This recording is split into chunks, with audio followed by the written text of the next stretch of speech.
on the agenda tonight. Councilmember, could I ask a question? You can just call me Evan. Oh, okay. Evan, thank you. It's gonna be super formal. Let's just skip the informalities. Yeah. So I have a question under the committee structure. Will that be also where you can bring up components of adding more meetings to this committee? Yeah, that's what we'll talk about, more logistics of Okay. how you guys want to function, Okay. who's gonna be the leader per se, because I really don't want it to be me. I want it to be you all. Like we stuck it at the very end because we thought by the end we would know for sure yeah, we have meeting. Yep. how we thought Great. whether we would Thank you need so much. whether we would need additional meetings at Good. that by 2 hours, and from 2 hours from now we would know if we need another third and fourth meeting or whatever. Yeah. But yeah, good point. That's where we'll have those conversations about that stuff. But anything that anyone would like to see added? If not, are you all comfortable with approving it as it stands? Seconded. All in favor, say aye. Aye. Any opposed? Okay, this is our opportunity for public comment. I'm not seeing anyone very thrilled in the audience that would like to make public comment, but if there anyone on Zoom. There are some people on the Zoom. Is there anybody on Zoom? I don't know if I'm close enough. It's the room.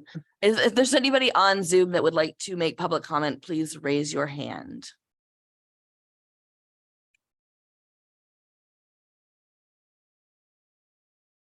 Oh, yeah. All right, Dawn, I will allow you to speak.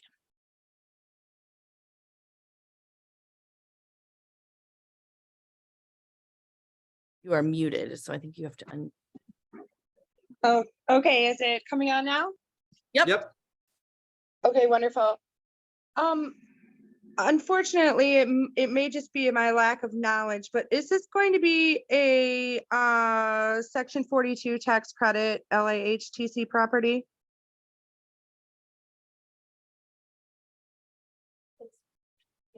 Oh. Sorry. Hi, this is Wendy with Avalon Housing. We are currently seeking our various funding sources right now. One path is the section 42 9% tax credits. We're also looking at another kind of tax credits, which are 4%. And frankly, I'm not sure if that's also section 42 or maybe a different section. And I find that out. Okay. Okay. And how many total units is it? 22. And how many total, what's the unit mix? I'm sorry. Right, they're all 1-bedroom units. Okay.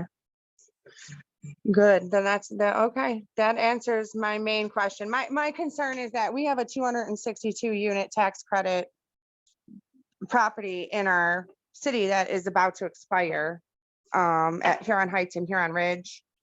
And my concern is, why are we building more when we have all these? But what that particular property out of 262 units only has, I believe, 20 1-bedroom units. And the waiting list is very long, or it was previously when I managed that property for many, many years. The 1-bedrooms were a very hot commodity. So good. That answers my main question. Thank you. Thank you.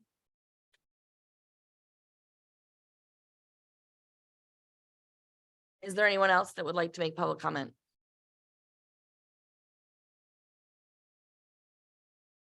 Don't see anybody. Cool. All right. Committee introductions. I don't know if this was already done before I walked in, but just if you want to, I know names are going to be hard to remember for everyone, but the names and anything else that we need to do? Can we add a question in there about like, what's your number one priority for the project? Sure, yeah. We'll start here. Okay. My name is Hayden Pendergrass. I'm a lawyer by trade. I would say at this point, but the other priorities could come up. My number one priority pertains to, sustainability.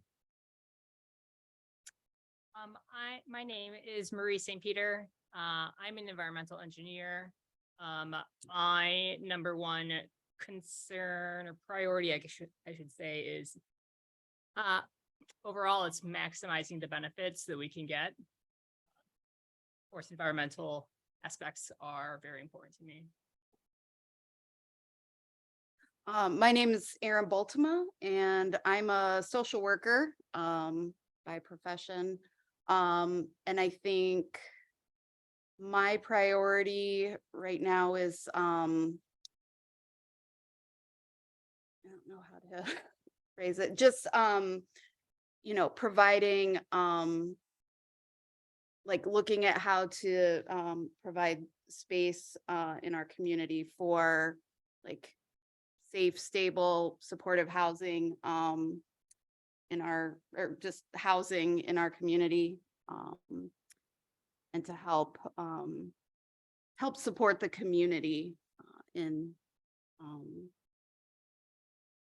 I'm not wording it very well, but No, I that's think- where I'm going with No. it. Somewhere along those, I'm kind of new to all this, so I just am excited to be part of this and see where, where things go. But I love the idea of having these affordable, housing units in our community.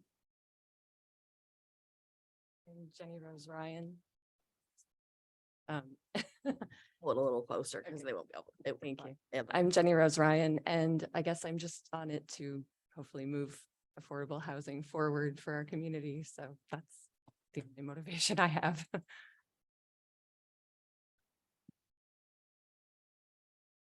I'm Yvonne Cudney. I'll just wait for you guys to know. Oh,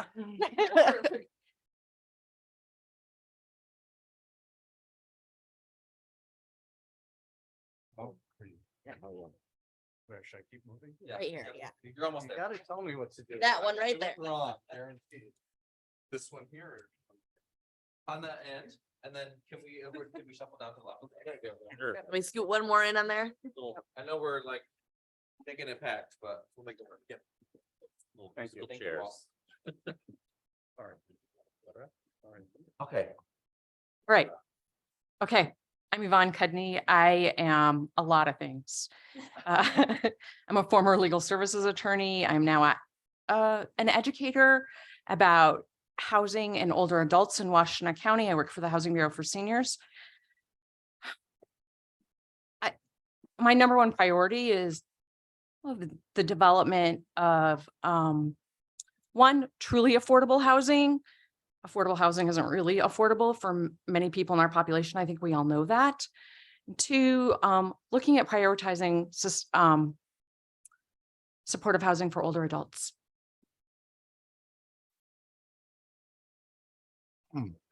My name's Jason Cloutier. I'm here mostly to focus on safeguards of whether or not there's a transfer of ownership or different things where there's a big promise up front and then a ruse towards the end where people are just taken advantage of in the sake of nonprofits feeling to build your own thing, and ensuring anything the additional resources that are brought in are redirected into our community and not into the coffers of Avalon. Hello, I'm Kat Layton. I am also a social worker, and my priorities align with creating safe spaces for people to congregate without fear of violence or and also affordable housing. And then. Our Avalon folks, yeah, want Yes. to introduce yourselves as well, please? Yeah, so Wendy Cardy Saxon, the Director of Real Estate Development at Avalon Housing, and pleased to be a part of this and taking notes so we can make sure to, get all the information that you guys are thinking about. Hello, Bree Carpenter. I am the Director of Employee Experience and Culture at Avalon Housing and an IPSI resident. Michael Apple, I work with Wendy on housing development, and particular apologies for being late and missing some of your intros. I'll catch up either through Wendy's notes or saying hi in the hallway or something, but Why are you guys here? Like, we're here like for certain reasons. Like, are you here just because you get paid for the job, or is there something that you're here for?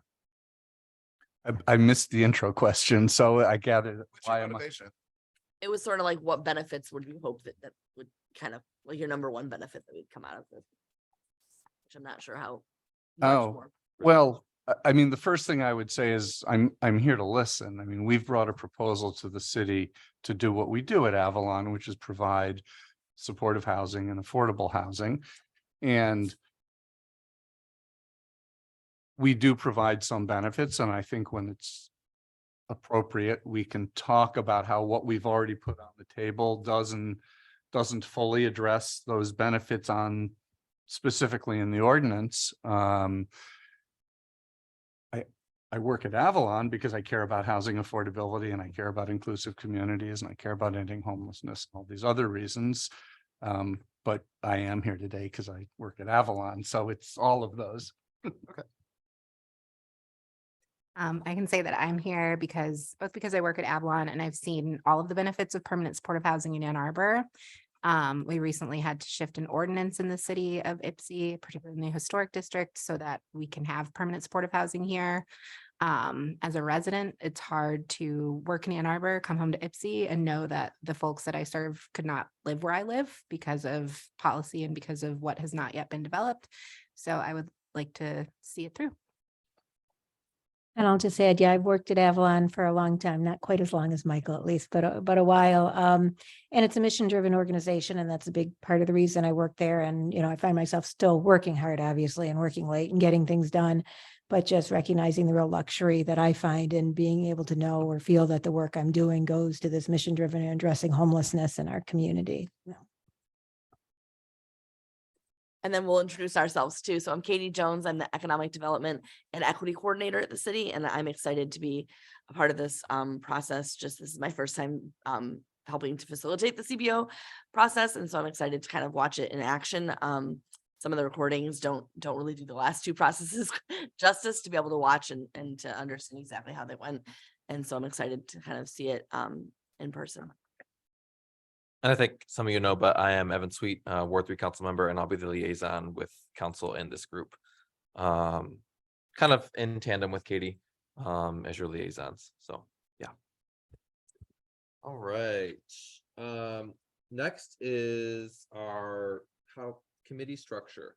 So this is a time, where kind of conversationally, we kind of want you to determine how you foresee this group functioning, how you foresee this group working, if that is choosing someone to be a chair or two people to co-chair this group, or what that process looks like. There's not a formal outline of how CBA committees have to work. The past two have function very differently from each other. This will be the third go around with that process. So I don't think we did at least bring any details in your packet about the structure of the past two committees. Part of that's because one, I probably didn't realize, and two, to not really sway you in a direction that you have to do because this process is so new. So. And I'm happy to answer questions that you might have too, but I don't want to drive how you want it to work. I think part of the issue is that for me personally, I'll speak for myself. This is my first toe in the water of a government type of experience. So I'm not really entirely sure what the parameters are of what can and cannot be done or said. I do think that co-chairs would be more probably beneficial for the group than an actual sole chair, just given the workload and being able to balance. As far as rules of operations, what does the formal processing go for the usual ad hoc committee? I mean, obviously we could follow Robert's rules and just go with that. That's that's the easy tried and true way. I don't know that it's the only way, and so I think that that's kind of on the table. Yeah, I personally am a little weary of Robert's rules, just given the complexity and that those have, and that they can make people be a little bit manipulative into doing things that they don't necessarily have the full context or understanding of. So not really sure what other folks think about that, or if there's another rules of operation that we could consider. I don't even know what Robert's rules are, so to have a There full we go. concept of that. And it's complex. I mean, right? It Like, is. there's, I mean, like, there's basic rules, but then there's, you know, a book that like goes into depth on that topic. You know, I think that there's other options, like if you guys wanted to set time limits for speaking and, you know, if you, there's not rules, but that's the thing is that like in the ordinance, there's not a rule how this committee is supposed to operate. And so like, that's the beauty and also the complexity, right? Because then, up to you guys. Can you say how the other two groups function, just so we can kind of get an idea? Yeah, I know, like the Clark Road development, for example, that's going in now, that group functioned similar to. I don't know how I would say it. They had basically had like a chairperson that served as like the lead representative for the group. And then, kind of. Obviously all would share, you know, comments and such, but the chair would like run the meetings, basically. Okay. So would formulate the agenda, would kind of dictate the flow, help facilitate conversation, etc. And then the Park Street one, I'm not sure. Do you have any insight on that one? I don't know. I think it was similar to that. Where they had one person as the same process. So, yeah. But that does not mean that it has to be. Is there, do we have to have this done by a certain amount of time? I know that we have to have Yes. 2 meetings in 60 days, I right? think we do have. a Yeah. time- I think that might be the only, Timeline, is I that? think it is. That's not when it's due though, right? The, No. And I think we've satisfied that requirement with our next August 9 meeting, so, which is. Right. And that was sort of my goal, getting it out Right. that way. Right. Was to make sure that we just had that taken care of, so we didn't have to. I'm gonna say, I have a hard stop on 2 hours of a meeting. yes, Fair of enough. I do. course. It's Especially fair. Evening meeting, yeah. Yeah, yep, Um, I appreciate that. very reasonable. So it does say within the description that within the 60 days, the committee shall provide a recommended community benefits agreement for consideration by city council. okay, Oh. so we need to have a recommendation within 60 days, which is great. Okay, so we have a goal. 60 days of today. Yeah, what's the start date?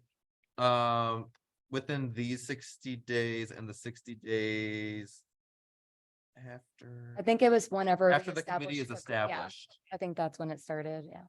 So which was. So was that from the kickoff meeting then? Would that be? Or from No. appointment by council. Or the council appointment? It should be by that council meeting where they were finalized. Evan, do you have that date on top of your head? It's June 20th.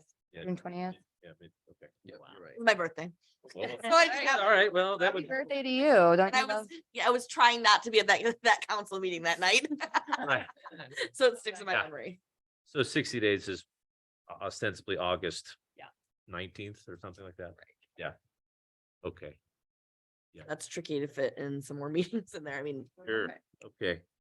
I think that would be a really big and important goal for us to try to get a couple more on there. For sure. But that's towards the end of the agenda, you said, but regarding I do kind of like the idea of maybe not necessarily deciding on our rules of operation in this exact moment that's gonna dictate the rest of our meetings if none of us really have a informed decision-making of knowing what our options are. Well, I think I definitely am supportive of the idea of sharing Yeah. leadership. So the co-chair or Yeah. chair, vice chair, anything of that structure makes sense to me. I think in terms of conducting proceedings, you know, we don't have to go full bore Roberts, but if we do want to adopt kind of a motion procedure, we can just like to close conversation and take a vote on certain items, whatever they may be. So that's an option. So it doesn't have to be like the full, you know, I hereby table, blah, blah, blah, move from the table, you know, I call Right. the question, blah, blah, blah. So we can just come up with like a very simplified version of that. And I mean, in terms of actual debate or conversation, my preference is just to have an open forum and just let people talk. So I don't think we have to adopt any strict time limits. Of course, though, besides the 2-hour overall time limit, which I 100% respect. So, yeah. We should do some sort of like self-awareness, like oration check though, because I know sometimes people can get passionate about issues. Yeah. just Sure. sort of- Start playing the music. Yeah.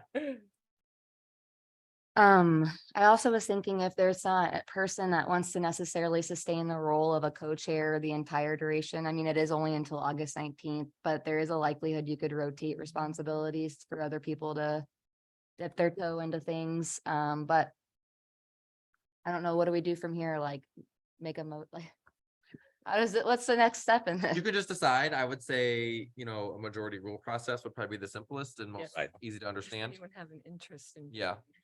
Although I will note that there are 8 of us, so tie votes can There occur. Are Um, eight, yes. So I think there was 9 and then your absent one, right? something like that. So, No, there's 7 here right now. That's what it was. so It was 8 if everyone was present. 8 of everybody Right. here. So let's make it half plus 1, okay. Make, 5. Yeah. 5 out of 8, right? Or yeah, No, I guess, think you uh, you take that person out. If you're not at the meeting, that person doesn't have A vote. a vote or a say in the process. But It's- you're if they saying are everybody's here, there are 8 of us. Yeah, but The that majority would not be here. 5, right? They Okay. not- They won't join any later meetings because they're not this first one. they can join them, but any decision that you make, that person doesn't. If they're not at this Yes, meeting, yes, they're yes, not. Oh, yeah. Okay, So I understand. right now, you're like, if you're determining something and you want a majority, it'd only be 4 of you. Okay. Right, Yeah. just by Yep. sheer power of math. I don't know if we were saying the same thing or not, but Yeah. Yeah. But yes, when everyone's here, yeah, it'd be 5.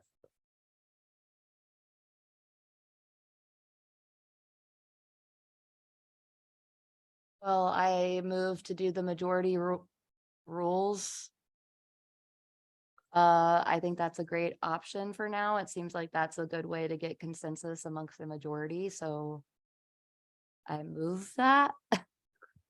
I would second that. Is that- Okay, yeah. Great. All in favor? Aye, Aye. Oh, Here we go. awesome. an overwhelming majority. I'm not comfortable selecting chairs and co-chairs at this point. I need to see how things evolve. Is it fair Right. for us just to kind of operate off each other like we're doing now without the necessary need for a co-chair chair and then until we feel comfortable to decide on one? Cause I actually like this structure kind of too. Being I'm able- all right with it for now. Yeah, we can check on the. Yeah, I we mean, can if check we towards the feel end like of the we need meeting to whether it develop worked some and- sort of spokesperson Sure, no like worries. role, I suppose that could emerge, but Yeah. consensus always feels better. Who's taking notes? Me, Okay. kind of hodgepodge. All right. Yeah, we're writing down things. I am taking like minutes is what Yeah. I'm doing. And Oh, and thank it's being God. recorded. And it's It is being recorded. recorded on Zoom. Yeah. Alrighty. Is there more that we need to figure out right now in terms of operating procedures? I'd like to note that this is, I mean, no disrespect, but this is a relatively small development. I think Clark Road was like several hundred, right? Units. Yeah, Yes. okay. Yep. No, there's nothing that we necessarily have to determine right now. Nope. We wanted to put this on here so you had an opportunity to think about it. and Yeah. How you wanted it to go. Okay. And we can always revisit as you want.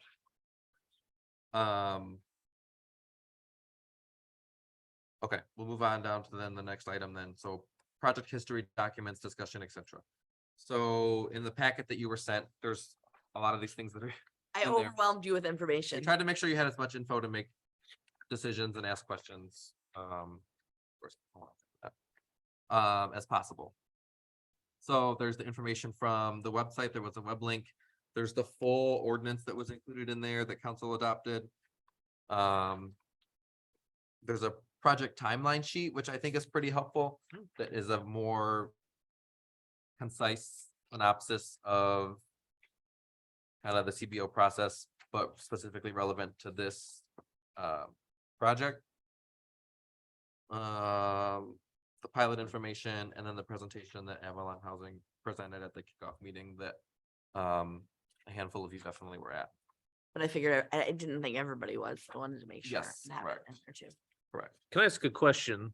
In terms of the approval timeline, it kind of ends at February 15 with a you know, there are conditions that need to be submitted, et cetera, et cetera. Do we have an update from That February? on that? update is sort of the stuff that's in the April that went to. Oh, got it. Okay, I Right, see. so like, those were the Yeah. different commissions that it went to prior to going before Got it. council, Now I and then understand. when the pilot was approved. Okay. At least that's my understanding, and I think. you're correct. anybody's welcome to correct me. Well, so on the February 15th conditions in Yeah. particular, Mhm. some of that, we have not had our architect respond to all of the comments and notes on that planning. I see. Staff will ultimately be responsible for making sure that our plan complies with what the commission Right. has added. So that hasn't happened yet, just because we haven't been doing other things in terms of moving the development forward. That hasn't, but that will presumably be happening in the coming weeks, months. Thank you. And then again, there's no reason in disclosing, we go back to the Historic District Commission one more time, because they actually had to have, they have two approvals. One is of the demolition, and separately they approve the new construction. And typically it's all done at once, but because they knew we weren't, well, the city owns the property, so nothing's gonna happen that the city doesn't want to have happen as long as they own it. But two, given the way our funding works, what they don't want to have happen is someone demolishes it, and then suddenly nobody likes the plan to rebuild. And we won't do that. So we do have to go back to them when we have more detailed information from our architect about materials. And they will have an opportunity to weigh in on that. So that, I would say that's the last public approval, along with the CBO going to city council. Those are the two public approvals we have to still get. As I said, we do have to, there's administrative follow-up on planning approval, but that doesn't go to the commission. That's handled by staff. Do you know when that next historic district meeting is at top of head or? We've not. Oh, you haven't scheduled it? yet Okay. Because until our architect. Has a plan. Okay. Yeah. Thank you.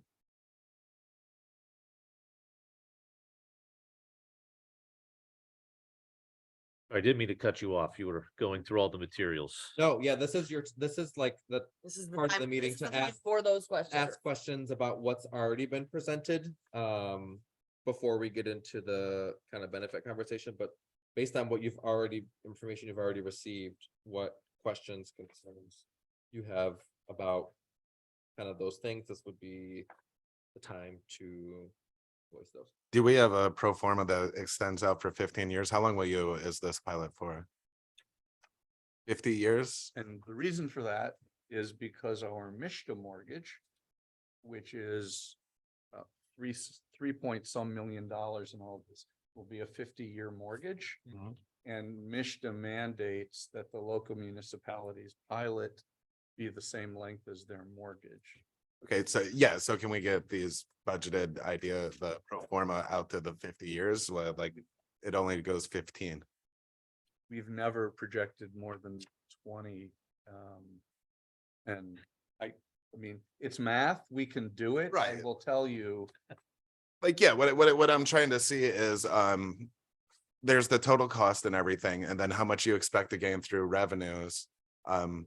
And how much that balances out, plus the anticipated value of the property that you're having, because you're getting all this funding from the state, from taxpayers, right? Or are you yeah, most of it. most of it? So yeah, like we're giving you money, so I want to know like what you're getting out of that and all that, like what the bottom line is after the 50 years. Like, yeah, I don't need a full breakout, but like just to know where those numbers are. Would it be helpful if at the next meeting we talk a little bit more about sort of how the finances work over time? That'd be Not just glorious. about the 50 years in Mishta, but just give you the context. Yeah. Absolutely. That'd be great. Yeah, I think more context is always good. That's why we want more than just 2 meetings.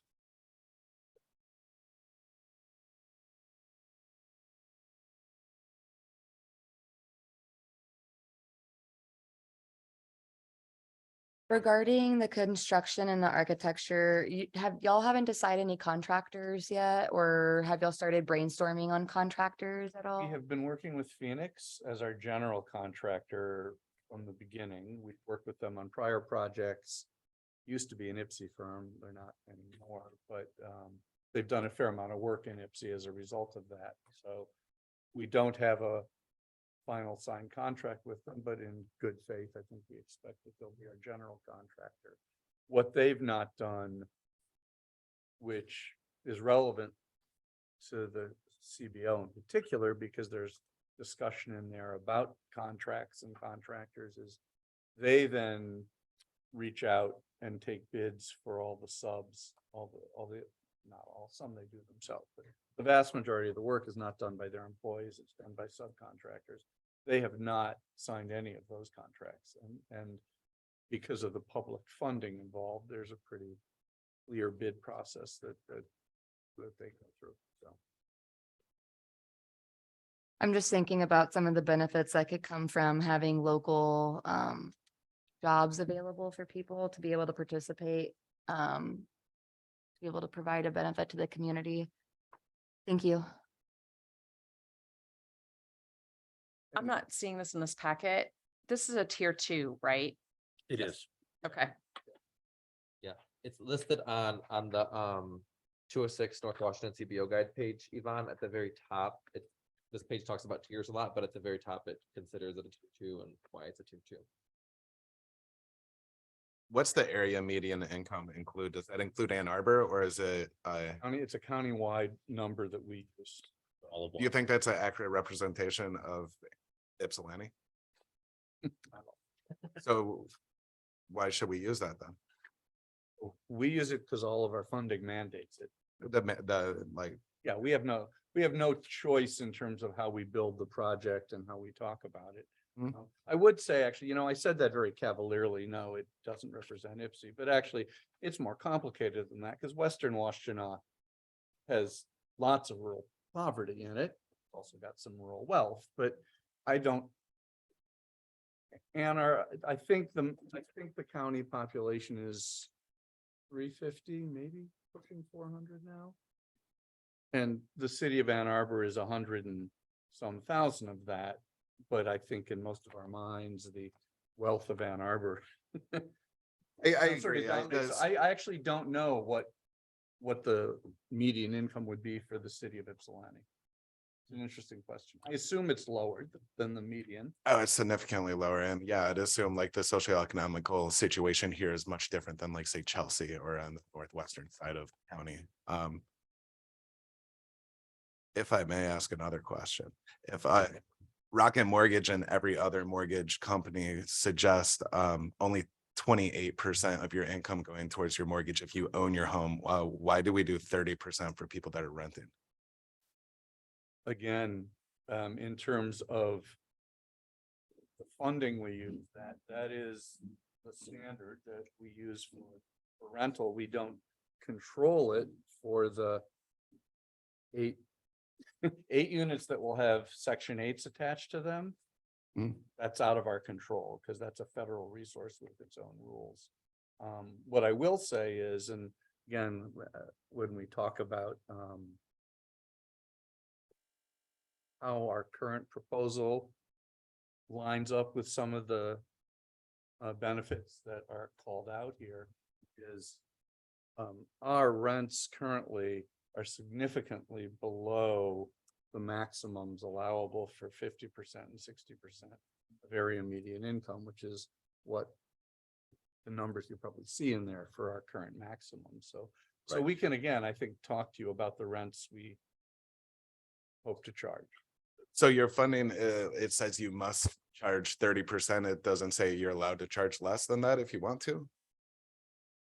Like, I don't say, like, I can't see like the law binding you to charge a certain amount, but like maybe that's just the understanding I need. I think I was answering a different question than you were asking. When tenants for 8 units, there will be a Section 8. Those residents will pay 30% of their income. If it's 0, they'll pay 0. Right. And like, my Okay. question is like, why is it 30% when if you're buying things instead of renting, it's 28? What I'm saying is for those 8 units, I mean, we can talk about why, and I can tell you what I think, but for those 8 units, we have no control over that. Because the resource we're using to charge those rents is this federal Section 8 voucher, and it has fixed rules. For the other units, we actually don't charge a given resident 30% of their income.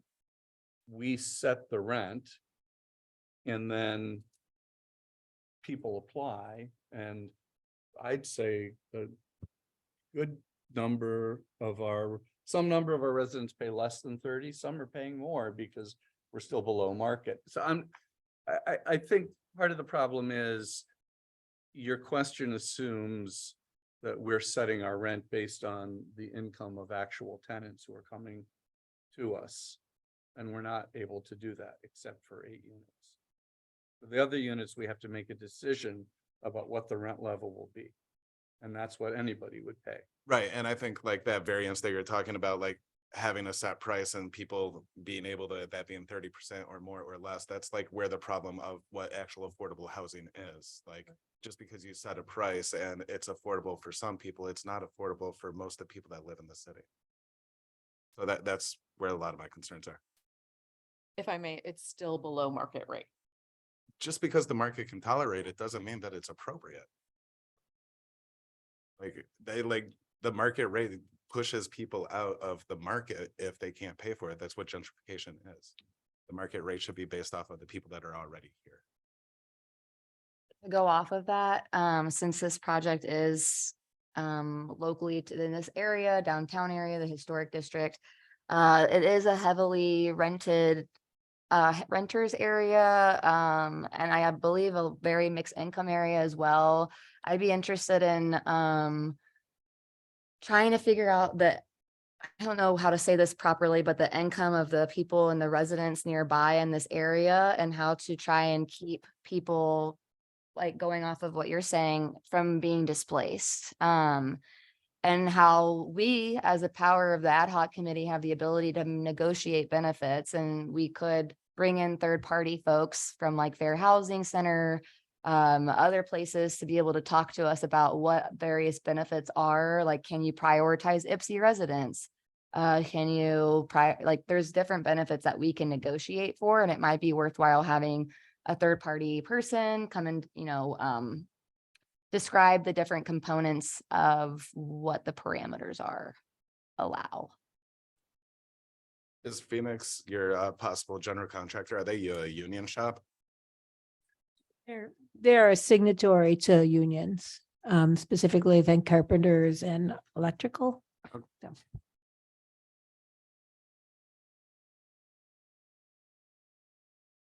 Just to make sure also I understand correctly, the 8 units that are fixed rules, it does say maximum income is 30%. And you said that that's because that's what is demanded from funding. Just because I was confused a little bit, and I'm still new to this, does that mean that the rules are that it has to be maximum income is 30%, or is there a way you could adjust that to maximum income is another percent? Or does it have to be 30 because of the funding? I think I'm going to clarify something. I hope I get it right. Please. Well, we're using 30% is now coming into this conversation in 2 different ways.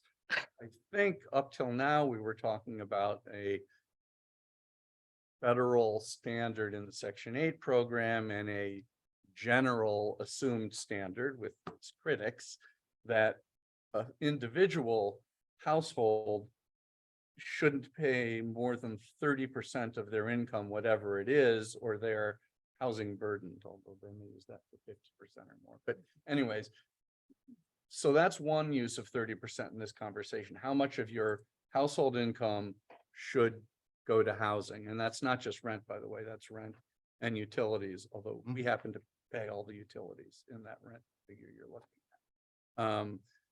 The 30% you were just talking about is 30% of area median income. Got you. Thank And you. that's the maximum income that a household can have in order to qualify at all and move in. And that's what affordable housing has, income limits, so that the folks who move in are those who need it. Yeah, so the distinction is eligibility versus how much they pay. Yeah, I mean, they happen to both be 30%, Yes. just to create confusion, Right. but, Thanks, But- federal government. but so. The 30% AMI limit on those 8 households has to do with how the state of Michigan, but I think more generally treats what's called supportive housing or housing for folks who've been homeless, might have disabilities, where they 30% and below tends to be the lowest limit that gets applied from a regulatory point of view. It doesn't have to be, mind you, but it is. And so that's where anybody moving into those units, their income would not be when they move in more than 30% of area median income. The other, I can always get my math, 14 units have higher income limits and fixed rate rents.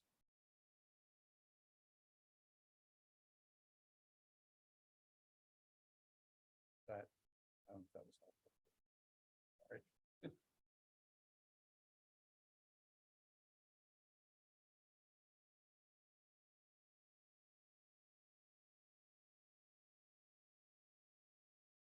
Yeah, I like even the matter of question of the math, like your top tier says 52,000 and maximum allowable rent is 14,000, but 30% of 52,000 is only 1302 instead of 1395. So like even at the maximum rate of that, it seems like the numbers, Which document are we? this one, the 1452, This spreadsheet our here, or this, proposal, so- Slide.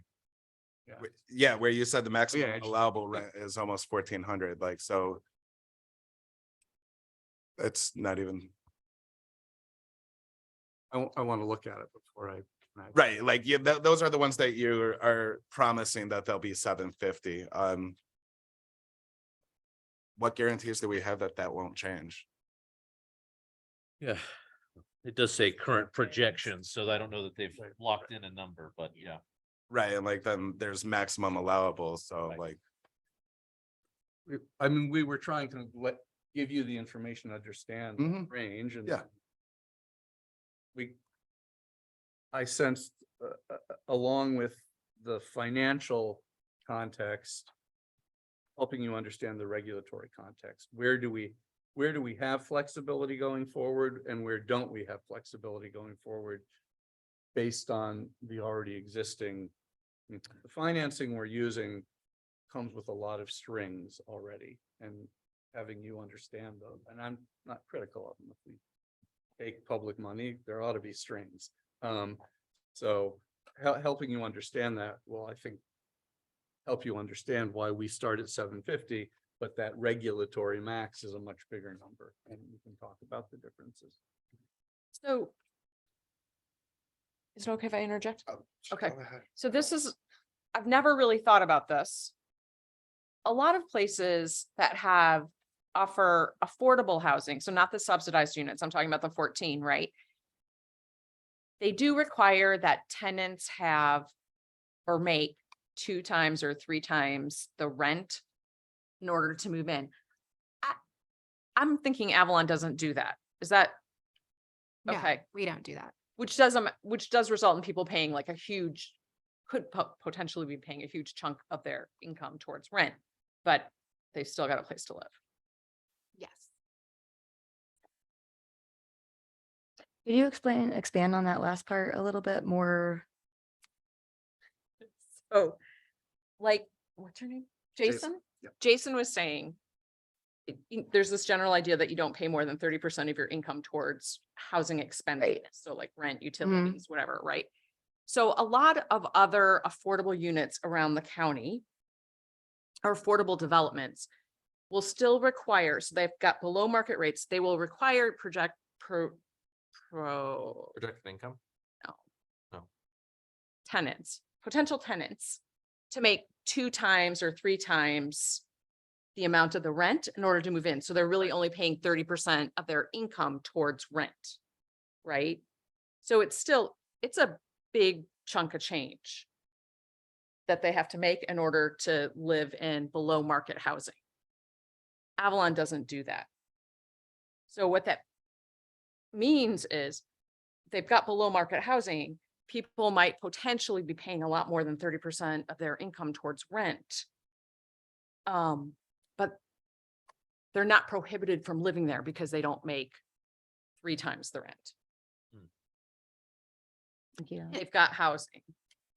Isn't it more than like, it's more than just what's considered affordable housing? I mean, it's just housing in general, I thought it's pretty common, isn't it, to require tenants or potential tenants to have incomes like 3 times Yeah. the amount of rent? Cause I know I've lived in plenty of places where I wasn't making that much money. And so, yeah, a significant amount of, my income was, I mean, well over 30%.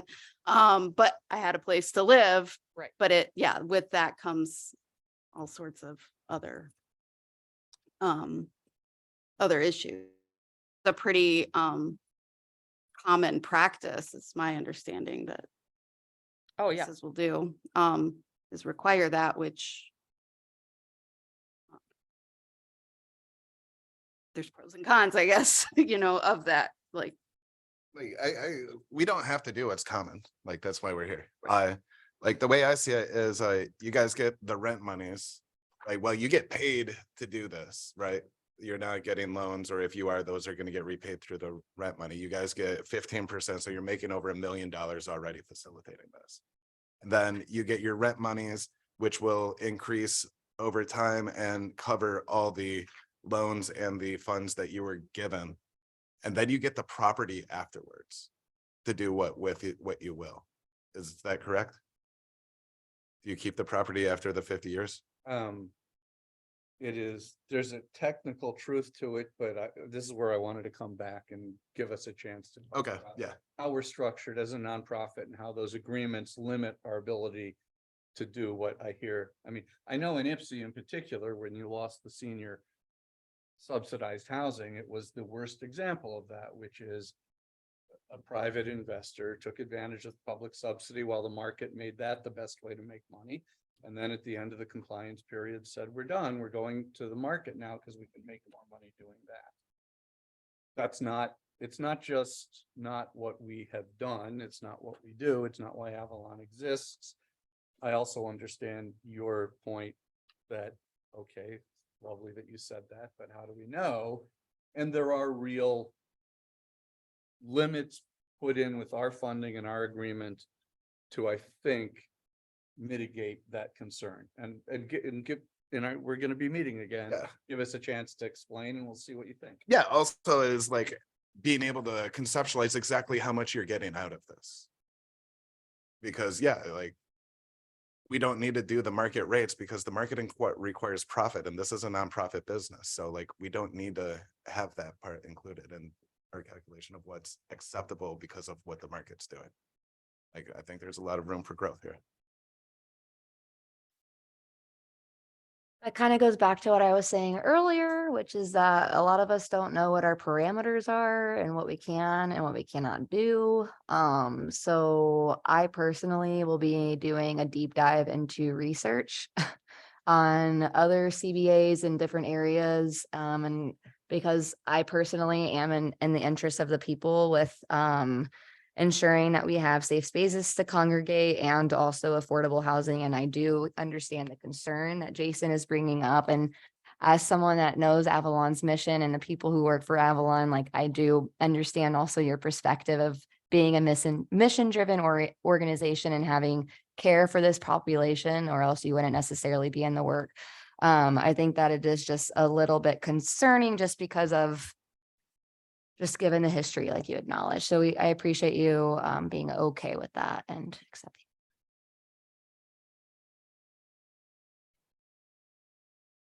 Can I ask, I think Jason is asking for how much money you're making over the years. I'm curious, how much is the value of the tax credit that you're searching for? Is it, because I think I had read somewhere that's like $50 million that had just been in a news article. So to hear it from you definitely would be very helpful. Yeah, so, boy, there's a lot of words packed into there that I wanna like spend Go for 3 hours defining before I answer the That's a good question. shot, But you Andy. put a 2 hour limit on it, so I'll try to do it quicker, which is when you say, how much are we making? I just want to pause because we are collecting money, get it. no doubt about it. We're a nonprofit. What that differentiates us fundamentally from a for-profit owner in, we have to cover the actual costs of operations. And that's what our pro forma does. It doesn't project extra money at the end for us. Certainly as individuals, we're all employees of the nonprofit. We don't make more or less money based on how that property operates. That's one of the key differences.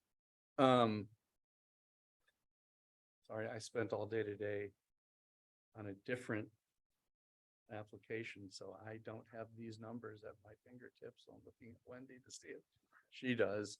The total cost of redevelopment here is something over 10 to 10. You have to give me a minute to look it up, but I think there might be two questions. One is the tax credit, but I think the $50 million might be the pilot Yeah. question. Okay, so the 50 million, huge number, is the value of the pilot over all 50 years. Can you unpack the acronym? Oh, Payment in lieu of taxes. Thank you. Sorry, that is the most significant public benefit we got from the city that is gathering us here tonight from the ordinance's point of view. And if we had asked for a 25-year pilot, the value would have been, it's not quite in half because you've got the number growing over time, but so that's a very big number, but it's over a very long period of time. So one of the things I'd like to do, and again, we've offered to do it more systematically with maybe a presentation, is give you a sense of, on a per unit per year basis, like how much is being subsidized that allows us to lower rents. Because if we had to pay, as I said, we have to cover our costs. And so the most direct thing that these benefits get us is the ability to lower rents. Not to make more money, Right, yeah. but, well, I'll leave it at that. Yeah, and I get that, like, a year with a nonprofit, your finances, anything additional that might be considered profit goes towards your mission instead. And what I'm saying is, if there's anything extra, I want the city to get it. Like, that's, I mean, you're taking rents from our people, like I want any of the extra money to be taken care of our people. Totally understand that, and that's why I want to share with you the strings that we come with, and the quick answer is the state of Michigan, who's lending us $3.5 million at 1% interest for 50 years, except they're not going to get paid any of it back because we don't anticipate collecting enough rent to pay it back. So 50 years from now, we're going to owe the state. I'll come with that number because it'll make the 50 million look small.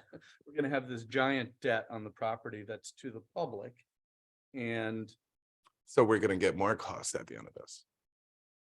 That you're talking about? I'm confused now. no, well, I can describe what's happened on other properties like this when we reach the end of 50-year compliance period. Right. Not that old, but 20-year compliance periods. I'm old enough to have ended some of those. So I can describe to you what happens at that time period. It's so different than what happens in private real estate that on the one hand, we need to explain it so you can understand the benefits and what you're getting already and what more you might want, but also to understand the limitations we work on in terms of commitments we've already made just to bring it forward. I know that you mentioned you'd be willing to do some of those projection numbers for the next time and also what you just said. Would y'all be willing to put something like that together for the next meeting that we have when we decide it? Because hopefully it won't be Oh, the, absolutely, yeah. Awesome, thank you.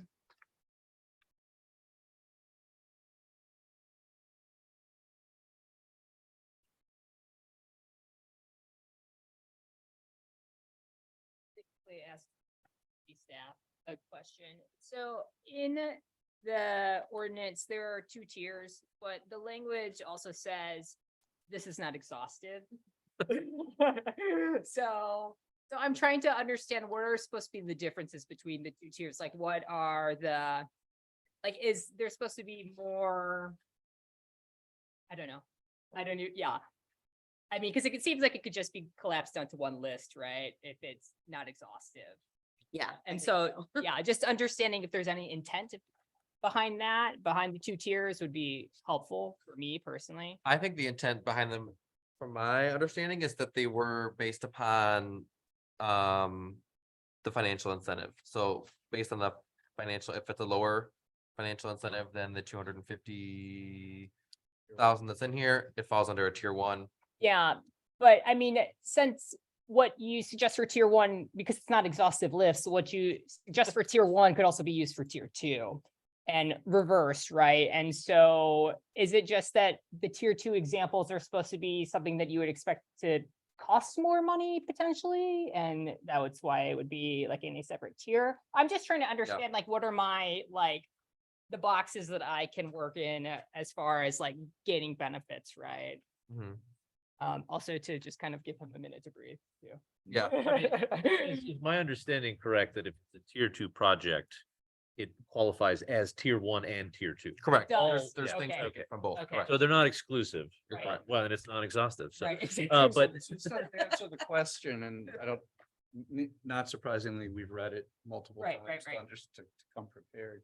My understanding is, as a tier 2 project, we need to agree that the project provides at least one of each of the benefits in tier 1.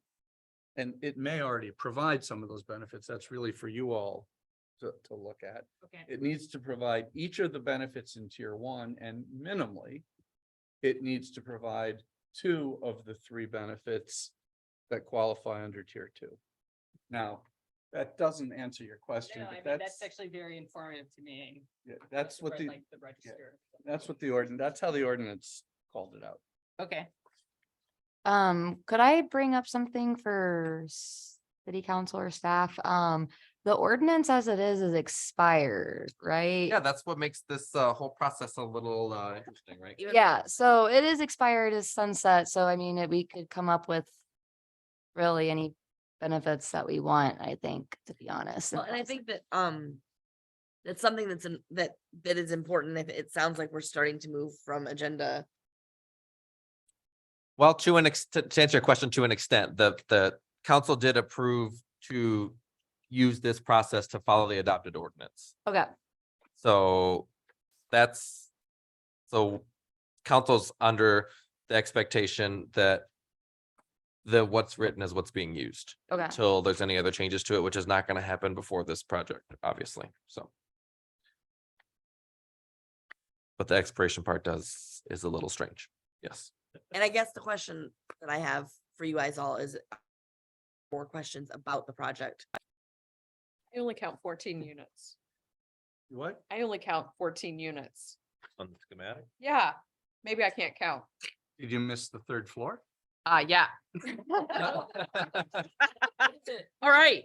Is the plan for like, The 2nd and 3rd floor are identical, so it's just one picture. Okay, Double. that math adds up then. That's great. Okay. All right, we got 22. Is there an elevator? I'm not seeing an elevator. Okay. The first floor though is like ADA compliant. That was where I was going. Thank you. Yep, of course. will the cheaper ones with the with the most subsidies, are they gonna be like thrown up at the top? Are they mixed throughout, or are they all like segregated into a certain area? Not segregated, mixed throughout. I realize it's only one building, so it's not that much mixed, but the intent and the rule is to never segregate based on rent levels. Okay. Okay, also ask- So in your presentation, I think that you list a bunch of like supported services that you offer, right? Are Right. those included, like, those are not extra fees, or are they extra fees to take advantage of? No, there's no fee for services and Okay. everyone that lives there would be eligible. Okay. All 21 units, not just the eights? Yeah, Okay, I'll- great. Yeah, 22 units. Oh, sorry, 22. Thank you. Yeah. Now I'm bad at math. One of the things we mentioned though at the participation meeting was trying to loop in bridging the gap, the siloed gap between other service providers in IPSI, to try and see if there's a way you could utilize office space there, or have drop-ins there, since this will have, I believe, a community room, correct? Or are you saying like, I could go and use it if I wanted to? Like, You're trying to, or a nonprofit that maybe does, like, for example, I'm thinking of a Brighter Way that lives there, that's right next door. Maybe they could go there to utilize to meet with some clients, or they could go vice versa. Some kind of way to provide a service that extends beyond Avalon's scope, but still can loop in and tie and connect other agencies together.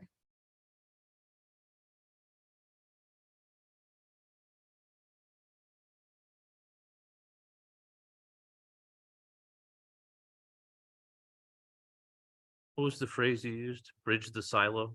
Yeah, I like it. Okay.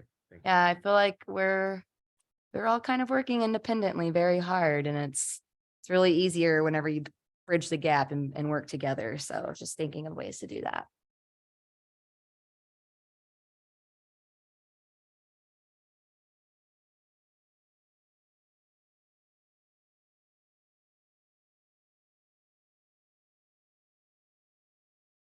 Avalon Housing is also, correct me if I'm wrong, an abolitionist-based agency, right? Right, where you don't utilize the calling the cops, you signed the Crows petition to try and do alternatives to policing. Is that something that y'all still participate in, like with properties? If let's say you have a domestic violence case or situation at the property, what is y'all's route usually?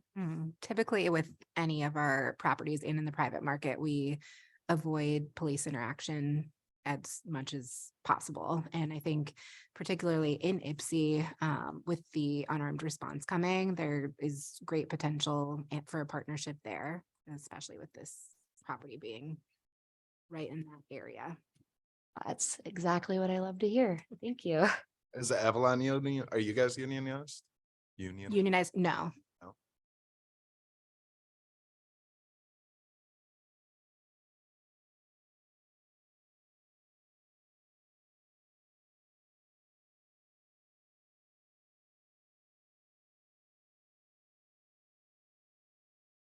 You guys can continue the discussion that you're having, or if you want to move in to kind of talk about specific benefit pieces, which have kind of already been interwoven into some of the conversation anyways, but Yeah, I mean, is it okay if we just kind of go through the 6, at least enumerated things and see what Avalon has in mind?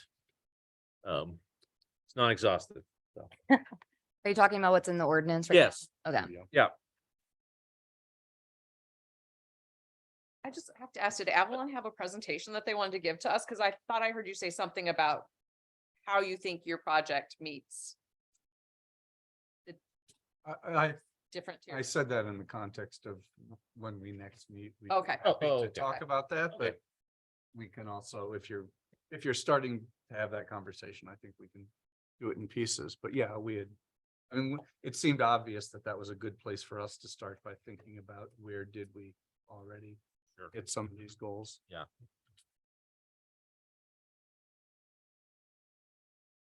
Tier 1. You're 1. Number 1, sub-point 1. Did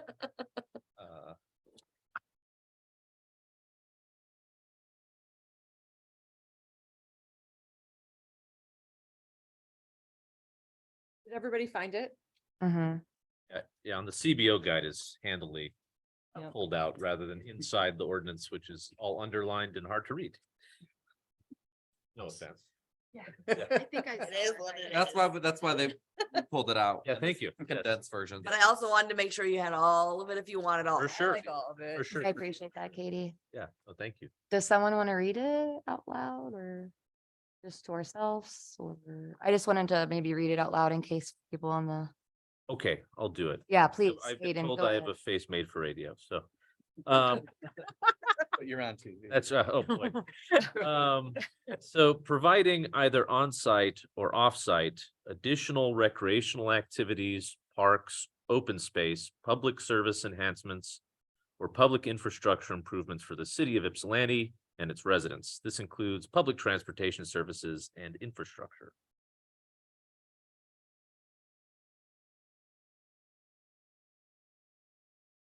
Well, I don't have, as I said, I would want to both in respect for you and for ourselves, give a fuller, more. Sure, yes, but with that we- caveat, We yes. will be doing some of that. We'll be upgrading some of the public infrastructure. I don't know exactly how much, but as I understand it, the sewer and water leads are old enough that in order for us to connect new ones from the street to the building, we will probably be paying to put some new public ones in place too. But I don't know the extent of that, so I don't want to make a list of all of it yet. We'll also be anywhere the sidewalk needs to be replaced, either because as part of our work, we pull it up, or because it's in bad shape, we'll be replacing the public sidewalk at our expense as well. So those are sort of the two pieces of public infrastructure that are sort of on off site, they're not in the building, they're not directly the tenants. That I believe, I don't know the extent of sewer, water and such, so I don't want to overstate that, but I believe that we will be doing some of that. I got a question about that. Like, if we were doing this for profit and like Johnny Landlord picked it up and did this, like, wouldn't the city still require him to do the infrastructure for the water and the sidewalks? Yeah. So is that anything additional? Like, this seems like it's something, we should be getting something additional. Just trying to answer the question. Oh, that's, Not to I'm tell you just, how yeah, it yeah, no worries. fits in, but we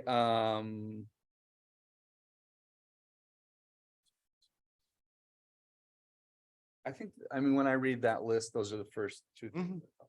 Yeah, I am sure Already we'll part of have the a project. actual real thing Yep. next time, yeah. I think also looking at public service enhancements, this will be the first permanent supportive housing property brought to the historic district. So that in itself will offer public service to the residents that has not been here.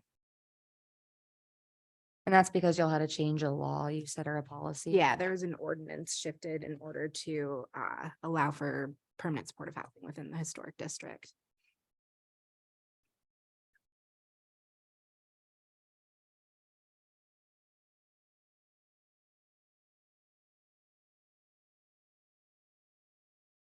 All right. We're gonna move on to 2. Incorporation of green or sustainable energy elements into the project or the promotion of such investments throughout the city of Ypsilanti. We will be building, not 100% certain yet, because we have to get our funding together. But our funding is almost certainly going to require us to either build to the National Green Building Standard. Or what's called Enterprise Green. Those are the two that we will certainly be, we'll be doing some version of one of those. The county also has some of its own, but those are part of the project. Enterprise Green and who else? I'm sorry. Enterprise Green Community. Communities. If you Google it, you'll find it. National Green Building Standards, NGBS. Thank you. And I mean, this is just something that popped in my head. Do you have any sense, and I did not scrutinize the Inflation Reduction Act, but is there eligibility for getting some type of subsidy for say solar or something along those lines. Oh, yeah. Take a stab at that one. We've got a couple properties that we've been looking at it. And there may be in the future, I think we would wire it and have it ready. I don't know that we'd be able to incorporate it from day one. That's what we've been running into at our other stuff anyway. The answer for the specific act subsidies you're talking about Sure. is, it gets debated by Congress. They vote on it, it becomes law. And then there's a 1 to 2 year period where they come up with the rules. Right. And that's when the spigots sort of open Opens, and yeah. you start. We're somewhere near, the rules are almost out. Okay. So we sort of know what it's been claimed will be available. What we don't know is the minutia. Will it actually be able to work here? Sorry, I'm just trying to think of what agency. I work for the US CPA, and so I actually am like helping implement like an IRA program right now. But oh yeah. So but I do. I'm just wondering what agencies, I mean, because I think like the EPA one that was just announced is for the community, and so is it, like. There's one specifically, and I can see if I can find it, that I know we're waiting for the state to come out with different how they're gonna implement it. Yeah. And then I think it's like a point of sale based Oh, okay. reductions, but I don't think that's happened. And the last I heard yet, I think the last I've heard is there are warnings like, don't go buy anything yet, because if you buy it too soon, it might not apply. So yeah, that's what we're and it always seems to be a few months out, right? And it'll be a few months out, Yes.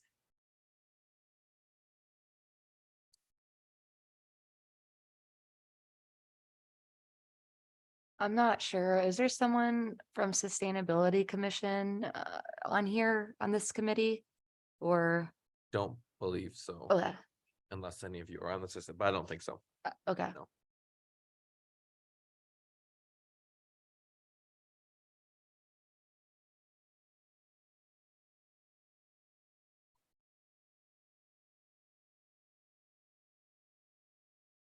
Guess that would move us on to number 3 then, right? Yeah, actually, You want me to say it? Sure. Okay. So the unbundling of construction work into bid sizes that will allow local small businesses level competition without restricting the project timelines, assistance with access to bonding, lending, insurance, access to capital, procurement, and other types of capacity related assistance where necessary and when available. Well, we will certainly talk to Phoenix, who would be Yes. doing the bulk of that, at least for the construction. And ask them what that language means in terms of how their bids would normally happen, and are they able to. What can be done to meet this expectation? That's one piece. There is.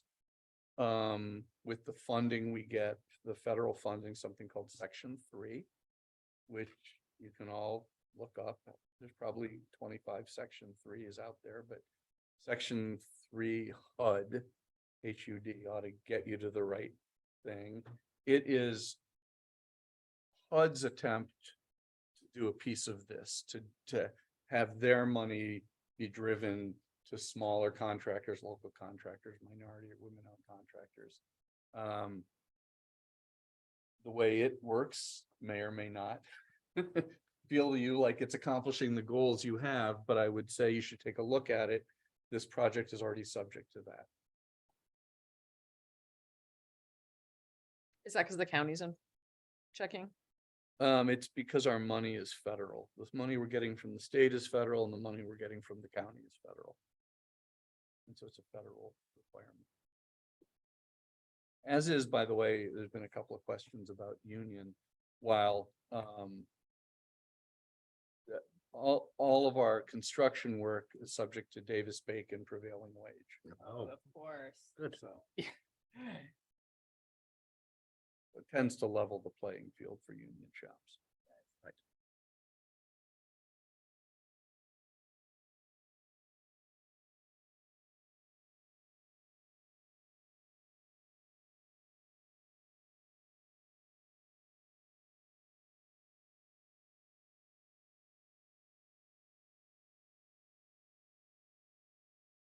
So tier 2.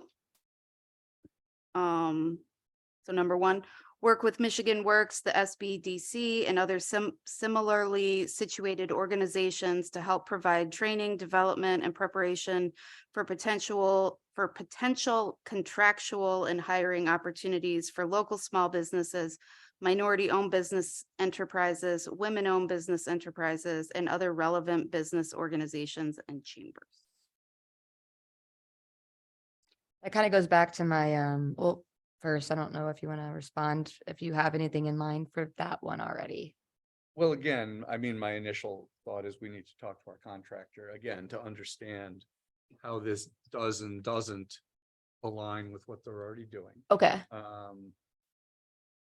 We can talk about, we will operate the property for 15+ years, or forever. That's Avalon's goal, to operate the property.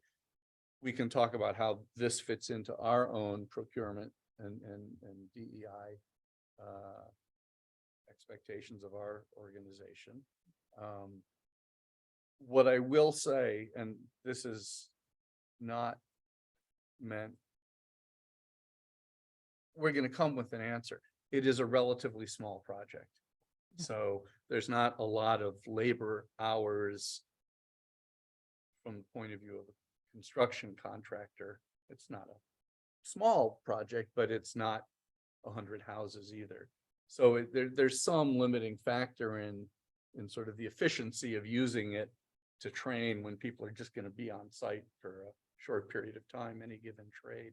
But that Phoenix needs to talk to us about that. And similarly on the operations side, it's a relatively small apartment building. We're not contracting out that much locally, but we will take a look at our rules and what we can do.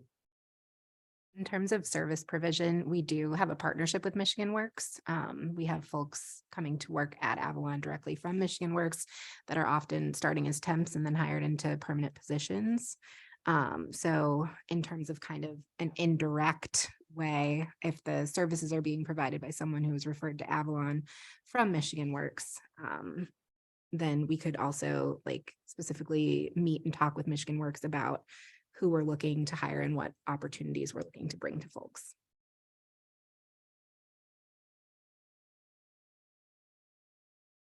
yeah, I think an interesting benefit would to learn more from the Phoenix folks about what's going on right now, and also what subcontractors exist that are from marginalized identities to and then again working then with Michigan Works to see if there's a way to locally employ folks for those positions. I think that'd be an interesting and necessary benefit to have.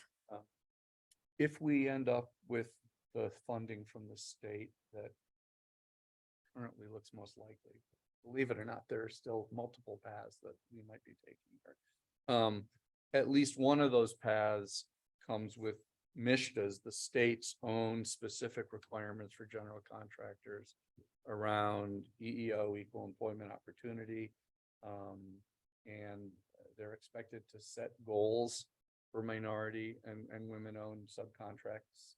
I think that's the addition that the state brings, the non-federal requirement.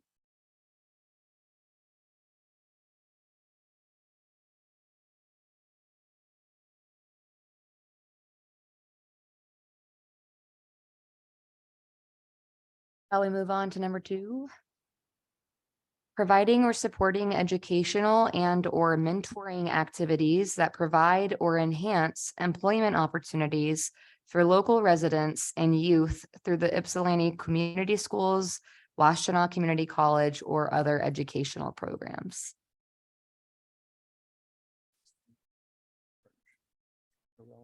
Yeah, I mean, I think if we're looking at supporting, obviously, we support any of these endeavors. Also, presumably, if there are children living in these units, it'll be primarily single adults, then they might be attending Ypsi Community Schools. We can see what type of partnerships we can build there. We also often contract with existing agencies in the Ypsi area to bring enrichment, such as we currently have a contract with Youth Arts Alliance, an Ypsi-based organization that comes out and does art programming with kids. We also have a large community building team at Avalon that looks at similar program in order to bring enrichment to folks that live in the properties, both children and adults. So looking at education, looking at enriching activities, that's something that we're always considering, and that we would have a way to design that for this specific property after we have a better sense of who's living there, what they're looking for, what their needs are, and yes. Yeah, oh, go ahead. You. I was just gonna ask, and beyond, say, education or enrichment for children, I mean, I think the call of this also includes the idea of adult education. Mhm. Yeah, if you had any past, relationships with Washtenaw Community College or, Washtenaw Community College, we have a partnership with Washtenaw Literacy Center, Student Advocacy Center.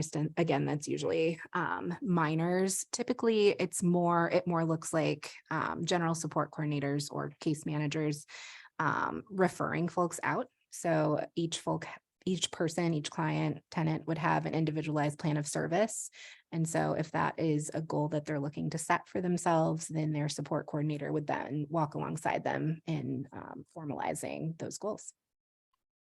Yeah, especially with in special education, you are eligible to be in school until 26, I believe. So that would be important to have some kind of connection still with SAC for so I Right. think that was a relevant partnership you brought up. Mhm. I wanted to ask about, this kind of is related in the community center that will be designed.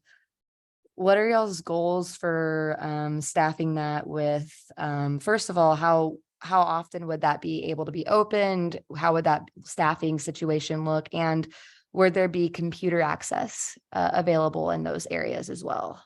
Mhm. At our current community centers, all of them have computer access. We typically staff them on a rotating schedule. So from our pool of support coordinators and other service providing staff, folks typically sign up for a couple hour blocks throughout the week. The goal is to have them open most of the day, Monday through Friday. Again, it's based on staff capacity in that way. Would y'all be open to having volunteers kind of assigned to be able to staff the community center as maybe like an Avalon housing volunteer that can whatever, but like as a way to kind of keep the community center open? Because my main thought as well is where it's located in the downtown area with a large unhoused population. I know that a lot of those folks could really value having access to charging their phones, being able to access computers to apply for jobs, look for jobs, create resumes. So I'm wondering if that's something that they would have access to, or if that could be a benefit we could have, that it's not restricted to only residents of the community, but or of the property, but also available to other Ypsi residents. I hope you'll give us time to think about that and come back with a pretty thoughtful answer, because what I would say is two things. First of all, it's not as big a space as the word community center implies. Yeah, 721 square foot, it says. Despite the work I do, square footage eludes me, but this room is much bigger than it. So it's not that big of a space, but really the issue I wanna surface and then let us think about it is, it's also 22 people's home. And we need to figure out the right balance between using that space for community benefit more widely and not having these 22 folks feel like their front door isn't their front door in some way. And I don't know what that means at the end of the day, but I just want to sort of note that it's not a standalone community center. It's the same front door that we use. I have a question about the previous committees. When they're going through these different tier things, did they allow like existing things the company was already doing to pass as these, or were they required that something new was done to meet all these requirements? I would have to follow up on that and I can get an answer for you. Off the top of my head, I believe it was somewhat of a mix Okay. of of those. Those, I can say though, those were, right, both private for-profit development firms, so the approach to how their plan was different from the get-go. But I can circle back to the group and find out how those were put together. Cause Like my whole intention is like, if we have all these requirements and you guys say like, oh, we're already doing that, it's like, we're not getting anything new. I don't know, like. I think the new thing that you're getting is permanent supportive housing in Ipsy. And so bringing Avalon to Ipsy and all that we offer in the Ann Arbor area would be new to this area and community. I would also, I think your distinction on that first one, that if if anybody would have to do the sewer pipe, then who cares if you're doing the sewer pipe? I get that. That's entirely a reasonable approach to the conversation. I also hope you aren't taking it as we walked in, we put an offer on the table and you only win if you get something more out of us. Because I don't feel like that's fair, honestly, to what we've done to date. And that probably is most important in relation to the one we're going to talk about next, which is the housing affordability, where if these, I don't really know these other projects very well, but the goal of the private sector is to sell it for the highest amount they can possibly sell it for, given the market. That doesn't mean they're always going to go for top of the market, but they want to maximize that unit. That's not how we've done it from day one here. And we'll talk more about affordability and things like that. But just like I think it's very fair to say, no, it's, if you had to do it anyways, it's not an added benefit. I hope you won't approach this conversation as it only counts if we get you to do something more. In some cases, I'd like to think we're already meeting the intent of the ordinance. Okay. I just wanted to say too, I like the idea of kind of seeing who is going to be residing in these apartments and then building services around like what folks are needing or wanting. You know, because I'm guessing the community center, as small as it is, could still be used to bring, you know, like a literacy, you know, program in, you know, once a week or however, whatever that looks like. If that's what these residents are wanting or needing. So I think it's good to have a plan in place of what's going to be offered, and also like it makes sense to see what these exact tenants are wanting out of there. So I think there's a you know, because there's no point in offering a service that nobody is gonna be interested in you know, taking up. But I think there's opportunity to get creative with it too and see what, you know, what people might be interested in. I have to push back just a smidge on the sense of, like, with the trans institutionalization of people with mental health conditions from state hospitals into penal institutions, without an infrastructure put in place, people had nowhere to go. And so my thought is as much as I would love to say, let's wait to have residents to see who the residents are, what services the residents are interested in. I think it's still very crucial to have a set list of service providers that you could reach out to, people that you could have a contact with, or you should bring in, because as much as I understand your comment about utilizing this space for tenants because it's going through the main door, I still think that that's a little, I don't know how to say this, but just segregated of like people who live here but don't have a home to call a home still, but they still live here and still are residents, and they may not be a resident of this actual property. They may not live in one of the 22 units. And I understand wanting to protect the space for mostly tenants, but I'm wondering if we could work out a deal where there's community hours that's, you know, restricted to tenants only, and then there's other hours that is open to anyone, because this is a really central spot that could be this community center, though it's small, as you define, 721 square foot, I do think that it could still offer a space for people to be able to access resources that they don't necessarily have access to. So I just wanted to share that. Yeah, I mean, I guess what I am hearing from you, and this is something that I've thought, I appreciate everything that you're doing for a certain group of people. But, you know, the CBO is supposed to benefit the community at large. And so what I'm getting is just like, how are we going to be able to benefit the larger population of Ypsilanti? What you're doing is great. Your mission is great. You know, I'm happy to support that. I think that everybody in Ypsilanti could use help in some way, though. I mean, you know, even I could, right? And I think a lot of people think that I am doing pretty okay overall.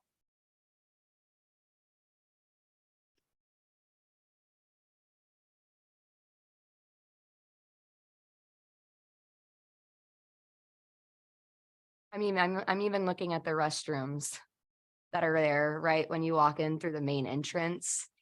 And how that is such a huge need in the downtown area, the business districts. Business owners are complaining of people, you know, that having feces on their front porch, or not on their porch, but on their business front.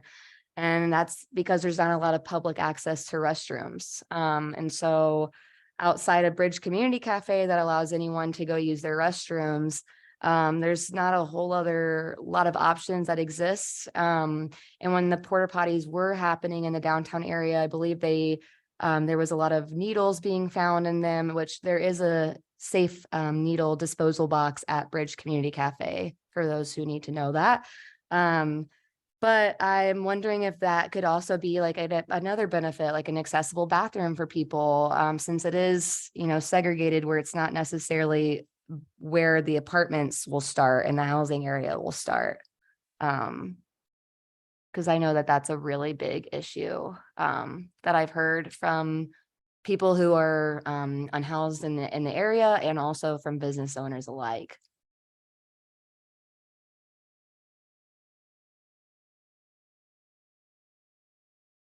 I got a question. When you did the proposal originally, you said there's only 3 parking spots, and you said a lot of people that need the income-based housing, they usually don't have cars. And also we got an public system here. For the employees that you have on staff, are they gonna be are they anticipating using those parking spots, or are they gonna be able to park in the public lot by the bus station? And if so, do you guys subsidize your employees parking for going to work? Yes, we offer parking reimbursement, mileage reimbursement, and generally we would ask that employees park elsewhere and not in the residential spot, especially with a lot that small. Yeah, I believe you mentioned at the participation meeting that the families are the ones who utilize the parking spots more than the single adults. Mhm. Yeah.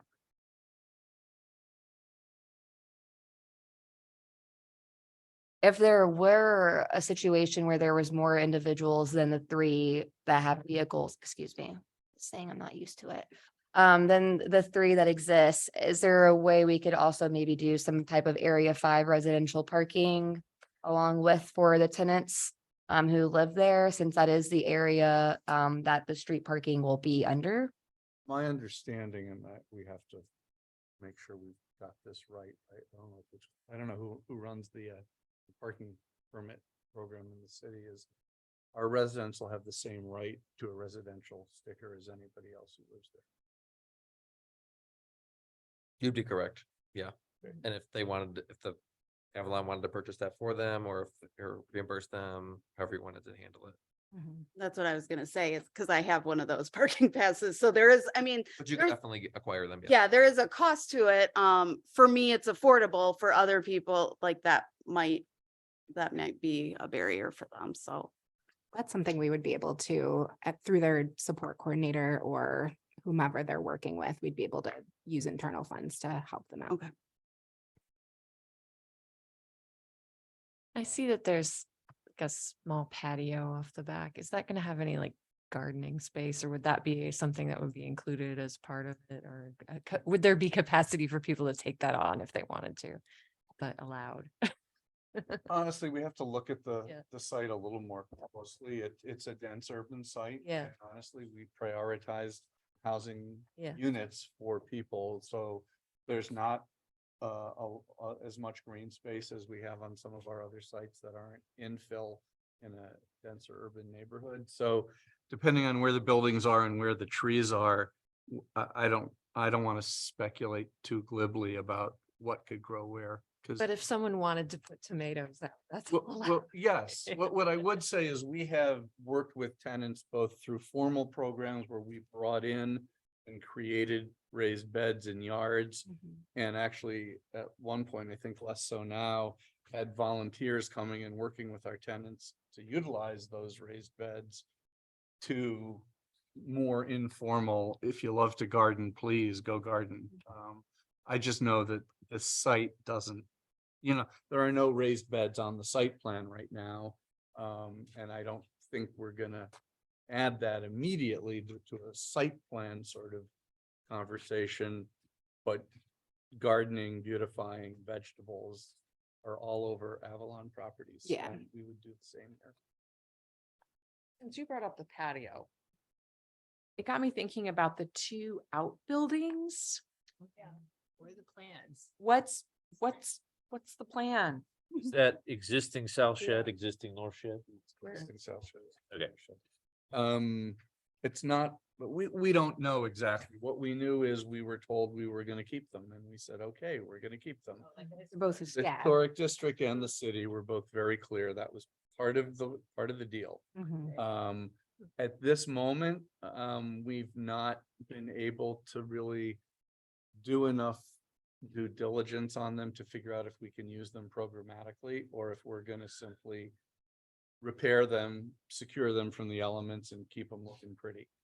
Which would be a shame. I mean, we'd like to use them in some way, but it's not that easy. They're not in great shape. The lead paint must be quite impressive in a structure of that age with exterior paint. And we have to deal with the lead paint. The private owners didn't. So I don't know. It could be anything from ideas we've tossed out as it'd be lovely if we could use them as bike storage in a way that didn't compromise the sheds, because they're historic sheds. They're not, the doors probably aren't meant to be opened many, many times a day. Anyways, not a full answer. We will keep them. They will be upgraded and minimally they will be made intact from the elements. When you upgrade them, does that mean that they'll have to be just completely reestablished and rebuilt essentially? Well, Or are they, I'm gonna defer to our architect and the Historic District Commission on the specifics. Okay. In general, they don't want us to add any new materials. That's the worst thing you do is add new materials. I imagine if they are falling, if they're getting crooked, yes, you want to straighten them up and deal with structural problems. But you typically aren't, you're cleaning up what's there and making it stable. That's historic preservation. As I understand. We'll know more soon. this is a really silly question, but I just kind of was thinking, since it is this patio area, like with a potential of a garden, and it had me thinking like, is there any potential of like a rooftop garden? Cause the sun, I don't know how that works. This is just me talking aloud. But I know that, that area is probably gonna get like little to no sunlight, just given where it is.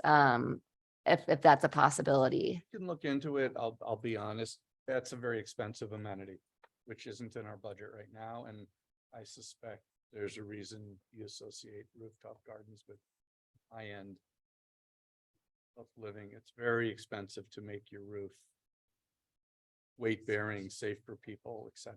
So And if it would need to be accessible as well, if it's a common space. if it's common space, we'd be prohibited from a rooftop garden actually.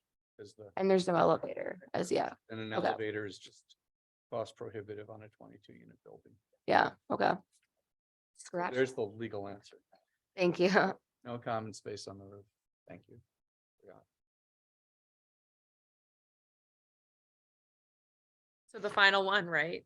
I've lost it, but Creation or financial support of either on-site or off-site mixed or low-income housing units.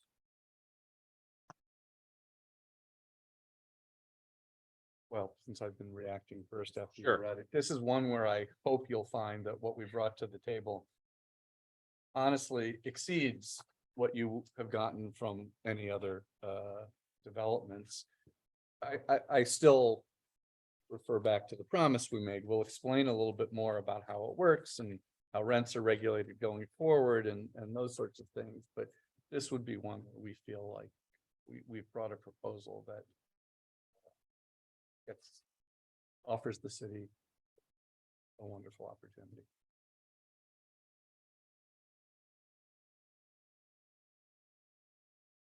Can I ask a question really quickly? Under the rules of like our roles, are we allowed to see like the presentation that they make for us in advance? Because I always do better with like getting something in, right, and then digesting it. I am the same. I would love that. I am a processor. It takes me a moment to digest information. What do you mean by the presentation? Well, so he was gonna like put together some stuff for us, so Oh. we better understand, yeah. Before the actual meeting. Right, exactly. Yep.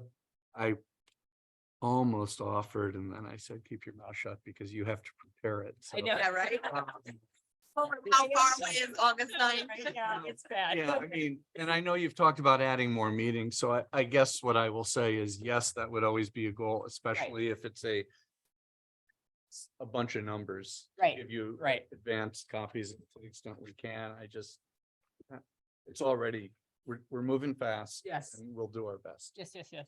Yeah, I mean, I think personally myself especially would do well with the numbers in advance. And because I would assume you need to do those, you know, that'll probably be like the first thing you do, right? That's a lot. So that would be really helpful. I'm assuming that if you are able to deliver anything in advance to us, you're able to contact them for emails.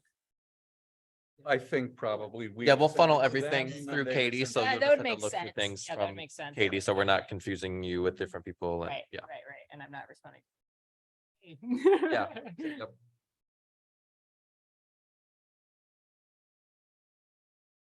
I know that we have August 9th as the next meeting, but realistically, that only would give us a week and a couple of days before the project is supposed to be over. So shall we talk about having a meeting before August 9th? Yeah, I guess my question is, does it make sense for us to do, what do we do, a doodle poll last time? Something? Yeah, I Maybe mean, that we're all might- here Well, besides. I mean, we can also yeah. check our calendars here, Yeah. but I Well, don't know. Charlene's not here though. So I guess it's an open question how we want to. It might be easy if we find a couple of dates that maybe work and then try to cross-reference in a doodle poll versus having a doodle poll of a lot of different options, or I don't know. Yeah, fair enough. Are the results of the previous doodle poll, like, is that still a Oh, thing? Like, from what we all, What were the, yeah, Or, what like- were- it's a good Yeah, it's probably question. in our email sheet. Might need it. I mean, I just wonder if. Yeah, I'm essentially, my availability is essentially the same as when Yeah. I That's a good point. Yeah. fill Yeah. that out. So if that's still, I think Katie's checking. We go back and change, 'cause okay. my availability, it might not be the same. Right, same. I mean, I would think, I don't know, do we want to do at least one more before August 9? Maybe one before, maybe So- one before August 19 as well, so. Can I offer an imprecise but good faith offer, which is, since there's no actual ordinance in place,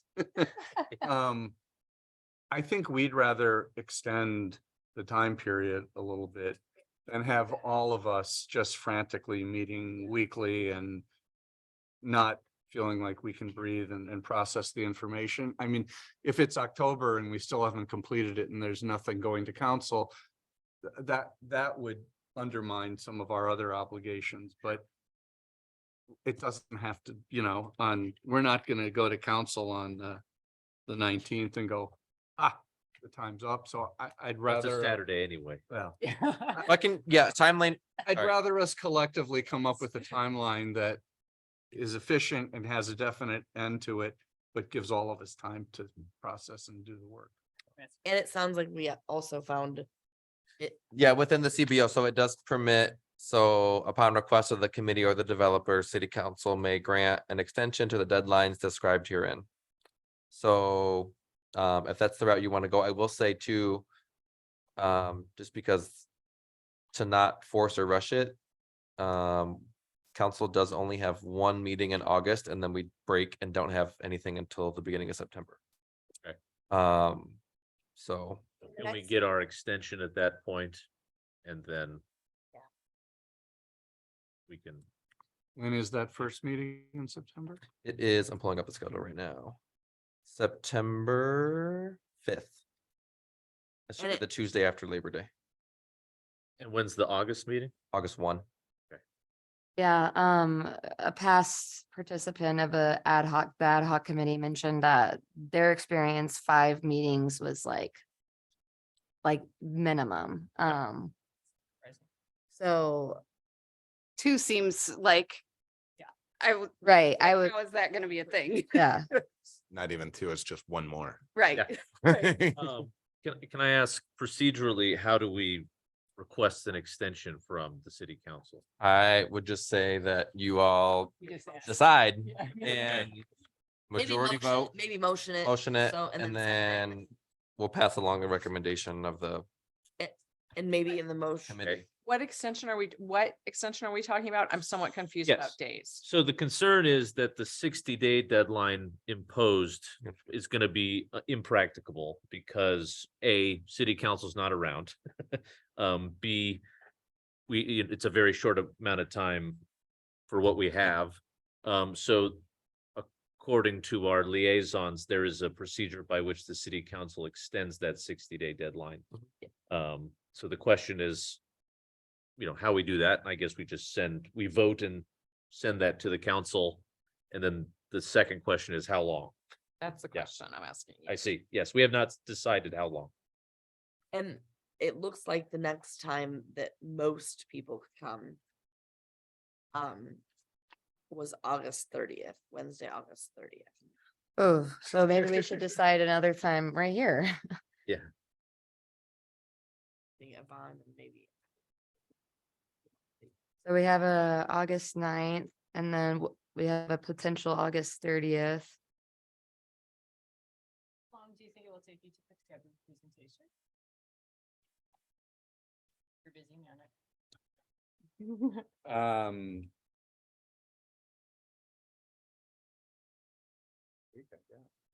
In time for the August 9th, is that, enough before? So yeah, so we could expect to have it by August 9th, which is really. Yes. Full 3, 2 and some days, almost 3, yeah. Okay. Oh, yeah. A little bit more than 2.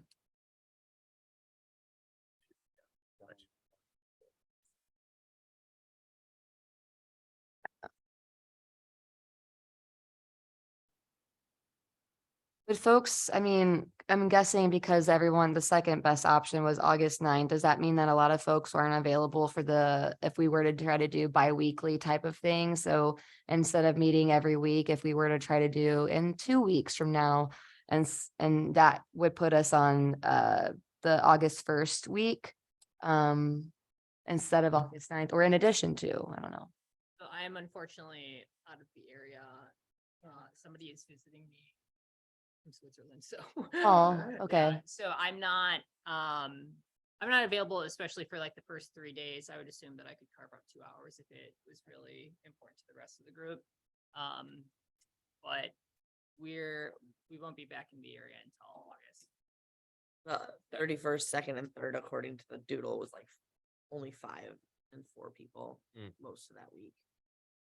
For the times that I offered, which is also when this room is available, so it was kind of strategic in what I offered you, Ah, okay. as well as like just other meetings that either Evan or I need to be a part of. I mean, I'm inclined right now to just keep the August 9th meeting as our next meeting and then build in more meetings after. Well- We need to provide you with the request for the extension before the August 9th one though, or? Ideally, because then we could get that to the August 1st council, right? We can get it to the, realistically, probably the August 1st, yeah, Yeah, because today's right. what, Thursday? So it probably will be too late for the, this is way too. Right. Are Which is we fine. thinking an additional 30 days, an additional 60 days from August 25th? Yeah, from the end of when it currently would, Yes. yeah. Do we know how many meetings something like Mark and Clark had? I can find out, but I don't know off the top of my head. So I'd say that because of just we're in this, you know, Got it. height of summer right now, it might be a good idea to just leave the August 9th one and then they can prepare the presentation for us and hopefully we could get in advance to look over it and then we can just kind of extend the dates, the general dates, then we could define, you know, the actual meeting dates, determine the actual meeting dates on August 9th. Oh, would it actually be possible for Katie to send out a doodle poll or something also with some other dates in mind that go off the calendar for this office space? For us to establish more dates? So I think well, we're having two conversations. Oh, at once, Which is gosh. great. No, it's okay. No, it's fine. No. I wanted to clarify Let's do. that we have to make a formal request to Right. the city council before August 1 Right. to extend our mandate, Right. essentially. And who makes that, like, we obviously will do that, but does that, Do it right now. Right, I Okay. motion that we extend past August 1. Right, so. Yes, That. Yeah. There you go. that's what we needed. I kind of, Yes, it's a very good idea. you know, I'm engaged in this process and I'm happy to do it. I am Yeah. not happy to have unlimited meetings. I want a Yes. deadline. Right, right, right, Yes, no, for Yeah. sure. Right. To extend, what did you say, extend? What was in the motion? I say six, Just to extend, I didn't put a specific extend. how Right. long? 60? So if we did 60 days, that would be 30, the middle maybe? of October. Okay, okay. And so, but They 30 don't days, Want that. Yeah, yeah, I mean, so it's middle of September, beginning of October I is. mean, I think if we give ourselves, if you give yourselves till October, you'll take till October because Right. there's a Right. unlimited amount of information here. I Right. guess our request would be, if you could, let's aim for 30 days and in good faith, let's try to hit that. And if we can't because of meetings and information, we'll have that discussion then, but rather than And there's- 60 days. A motion to extend till September 20th. But the 30 days past the 19th, August 19th or whatever, or Seconded. Yes. Second. Vote. Oh. All in favor? All right. I, Yeah. Well, and I think there's no, there, and I don't believe there's any limit to the number of Right, that was extensions we the can other thing. seek from city council. So, so with that caveat, 30 days is Yes. totally yes, reasonable. right, right. Okay, so the second question, the second conversation we were having, now that we've ironed that one out, Yeah. is how do we go about scheduling additional meetings? I know that it sounds like anything before August 9th is going to be rough for most folks. Yes. Right? Okay. And I believe so that there's also, we're trying to find it and not able to do it quickly enough. And so there's a pretty strict noticing requirement that I have to do for the meetings. That makes Okay. sense, yeah. Because it's 1,000 feet and I think it's within 7 days. So what I will do is make sure that I know when that is.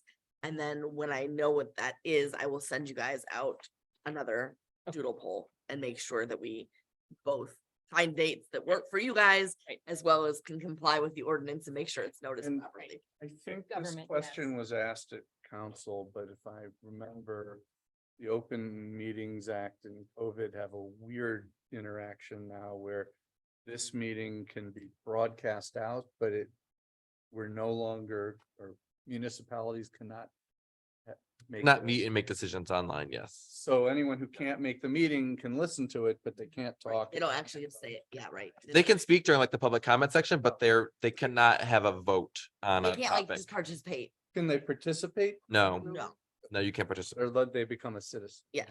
Yep. Mhm. You're restricted to public comment and then just being tuned in. Good to know. Okay, so it sounds like we're going to doodle poll again. Yes. We're meeting August 9th. And we are Yes. meeting Yes. August 9th. Yes, the next And meeting. hypothetically, we will have a presentation. yes. And yes, good faith yes. effort to I- get it to you yes. before the Sure. 9th too. I think we can. Real quickly, Katie, when you do the doodle poll, will you strive to have like 5 meetings with like intention of trying to get us scheduled? And I forgot, I was gonna say another thing with that crud.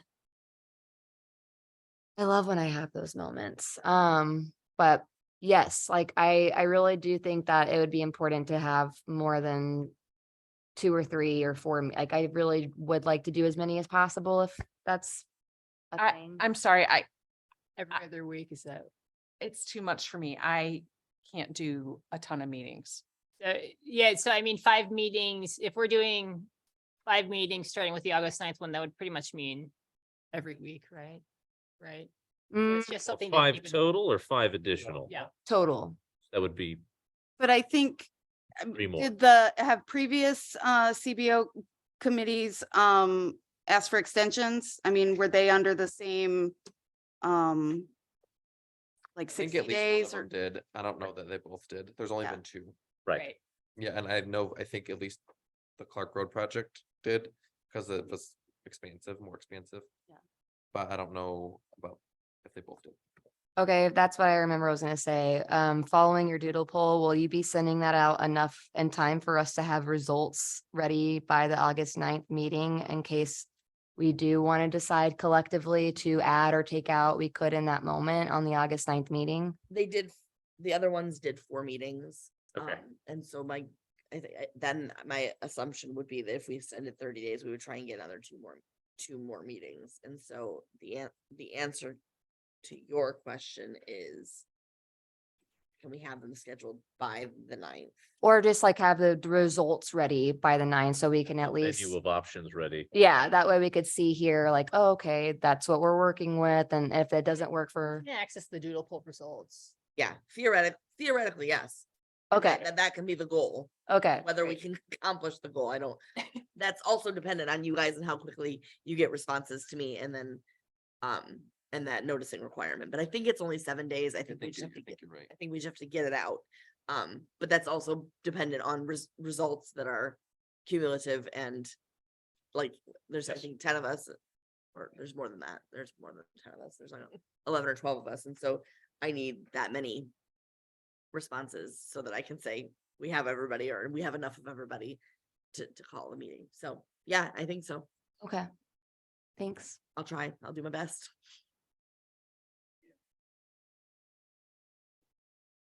All Well, right. we've hit that Motion 7 to minute, adjourn. yeah, motion to adjourn. I motion to adjourn the meeting. Seconded.